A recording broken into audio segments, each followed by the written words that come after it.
केला तर प्रत्येक शेतकऱ्याला हा भाव फरक म्हणून प्रत्येक त्या शेतकऱ्याच्या खात्यावर टाकण्यात यावा। जर तसं नाही झालं तर मी परत शासनाविरुद्ध उग्र स्वरूपाचं आंदोलन केल्याशिवाय राहणार नाही।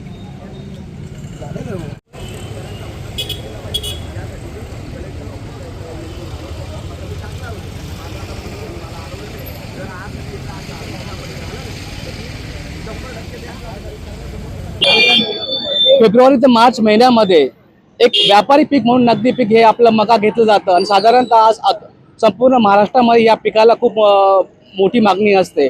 आणि अशा परिस्थितीमध्ये एक देऊर गावाचे काही एक शेतकरी वर्ग आहेत जे आता पिमाइन क्लब जवळ आलेले आहेत। जे आपण आता नेमकं हे या ठिकाणी काय आलं नेमकं यांचा विषय काय आपण जाणून घेऊया। दादा काय सांगणार आपण? शासनाने आधारभूत किमतीवर शेतकऱ्याचा मका खरेदी करण्याचं ठरवलं। त्यानुसार पोर्टलवर नोंदणी करून ज्या शेतकऱ्याची नोंदणी असेल त्या शेतकऱ्यांचा मका ते घेणार होते। तर खुल्या बाजारात फक्त 1200-1400 रुपये भाव असल्याने आज शेतकरी मोठ्या आशेने पोर्टलवर नोंदणी केली आणि 2400 रुपये जो सरकारचा हमी भाव आहे तो आपल्याला मिळेल म्हणून 1250 शेतकऱ्यांनी फक्त तालुक्यात नोंदणी केली। पण शासनाने शेतकऱ्यांची टिंगलटवाई केली अथवा मूर्ख समजलं असेल तर फक्त 140 शेतकऱ्यांचा मका खरेदी केला, 5700 क्विंटल आणि उर्वरित जो एकूण मकाची जी नोंदणी झाली होती ती 55 ते 60 हजार क्विंटलची होती।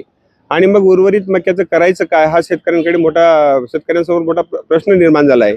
म्हणून माझी सरकारला विनंती होती, मी 3 तारखेला माननीय जिल्हाधिकारी सो मॅडम यांना भेटलो, सविस्तर निवेदन केलं, शेतकऱ्यांच्या व्यथा मांडल्या, पण त्याच्यानंतरही त्याच्यावर काही कारवाई झाली नाही, मला कुठलाही खुलासा करण्यात आला नाही। म्हणून मी परत 12 तारखेला परत भेटलो आणि जर माझा 20 तारखेपर्यंत शेतकऱ्यांचा मका खरेदी केला नाही तर मग मात्र मी 20 तारखेला तो मका मातीमोल भावाने जात असल्याने मी तुमच्या दारात येऊन तो मका टाकणार आहे।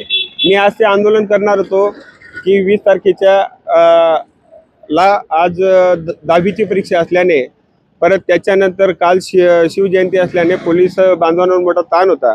त्यांच्या विनंतीला मान देऊन मी आज ह्युमन क्लब समोर तो मका घेऊन आलो आहे आणि शासनाचा निषेध नोंदवतो आहे। जर याच्या पुढे जर 10 दिवसांनी मक्याची खरेदी नाही केली अथवा मक्याची खरेदी केली नाही तर मग मात्र मी कुठल्याही परिस्थितीत माझ्यावर कुठल्याही प्रकारचं काही कारवाई झाली तरी मी अजून 10 दिवसांनी जिल्हाधिकारी कार्यालयाच्या आवारात मी मका फेकणार आहे।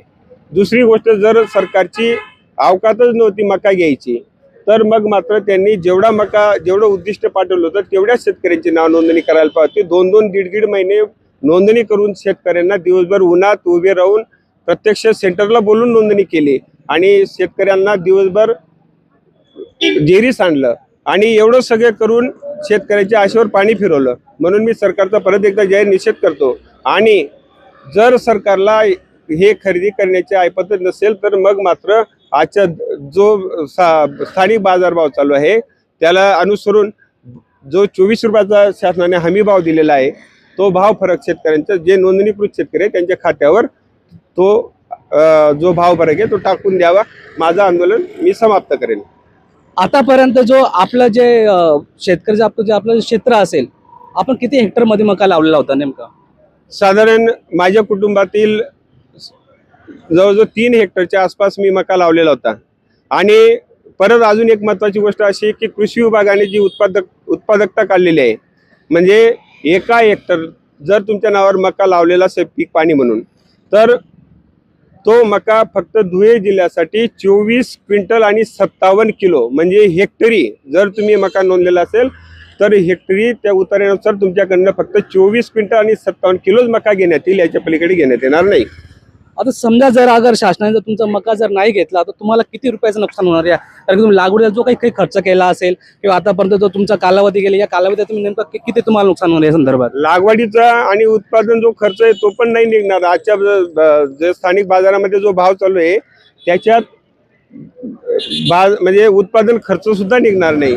आणि जर शासनाने नाही घेतला, शासनाने खरेदी बंद केल्यामुळे जो 1800-1900 पर्यंत भाव आलेला होता स्थानिक व्यापाऱ्यांमध्ये तो त्यांनी कमी करून शेतकऱ्यांचा फायदा उचलण्याचं त्यांनी ठरवलं आहे आणि तो आता 1200 ते 1400 रुपयावर आणून ठेवलेला आहे. तर शासनाने जर नाही खरेदी केली तर मग मात्र शेतकऱ्यांना लाखो रुपयाचा चुना लागणार आहे, गंडा लागणार आहे. आपण पाहू शकता एकीकडे सरकार शेतकऱ्यांप्रती खूप जिव्हाळा व्यक्त करते, दुसरीकडे चित्र मात्र फार वेगळेच आहे. मुळात 55,000 क्विंटल नोंदणीकृत मका असताना देखील शासनाने केवळ 5,700 क्विंटल मकाच खरेदी केल्यामुळे उर्वरित नोंदणीकृत शेतकऱ्यांच्या तोंडाला निव्वळ पाणी पुसले गेले आहे. एकीकडे शासनाने शेतकऱ्यांचा आर्थिक फायदा व्हावा तसेच या नगदी हंगामामध्ये शेतकऱ्यांना अधिकचा लाभ मिळावा या उद्देशाने 2400 रुपये हमी भाव मक्याला दिला होता. मात्र या उद्देशांपासून धुळे तालुक्यातील खूप सारे शेतकरी वंचित राहिले आहेत.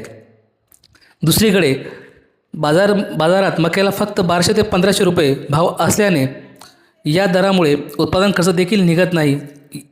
यामुळे व्यापाऱ्यांकडून शेतकऱ्यांची खूप लूट सुरू आहे.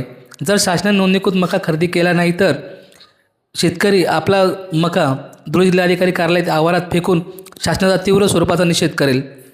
व आता ह्याबाबत शासनाची काय भूमिका असेल हे पाहणं तितकंच महत्त्वाचं ठरेल. मी जितेंद्र खनार, जनसामान्याचा आवाज, जय भीम.